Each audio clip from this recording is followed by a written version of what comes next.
بسم اللہ الرحمن الرحیم نحمده ونصلی ونسلم علی رسوله الکریم اما بعد عن ابن عباس رضی اللہ تعالی عنہما فی قوله عز وجل وعلى الذین یطیقونه فدیة طعام مسکین لا يرخص في هذا الا للذی لا يطیق الصیام او مريض لا يشفى۔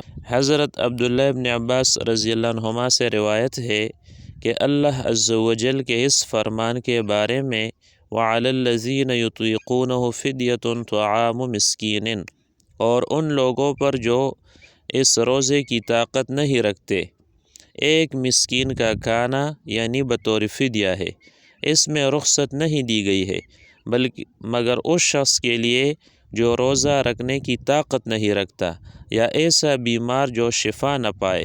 یہ قول حضرت عبداللہ ابن عباس رضی اللہ عنہما کا ہے جو سورہ بقرہ کی آیت وَعَلَى الَّذِينَ يُطِيقُونَهُ فِدْيَةٌ طَعَامُ مِسْكِين کی تفسیر میں ان سے منقول ہے۔ حضرت عبداللہ ابن عباس رضی اللہ عنہما فرماتے ہیں کہ اس آیت میں فدیے کی اجازت عام لوگوں کے لیے نہیں ہے بلکہ صرف اس شخص کے لیے ہے جو روزہ رکھنے کی طاقت ہی نہ رکھتا ہو، ایسا مریض ہو جس کے صحت یاب ہونے کی امید ہی نہ ہو۔ فدیہ ایک خاص رخصت ہے، عام متبادل نہیں ہے۔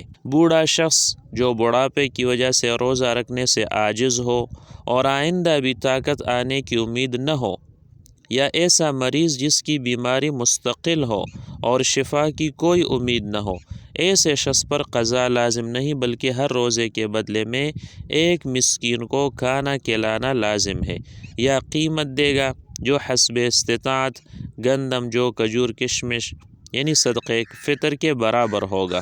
معمولی یا وقتی بیماری یعنی اگر بیماری ایسی ہو جو ٹھیک ہو سکتی ہو تو روزہ چھوڑنے کی صورت میں بعد میں قضا رکھنا فرض ہے، فدیہ کافی نہیں ہوگا۔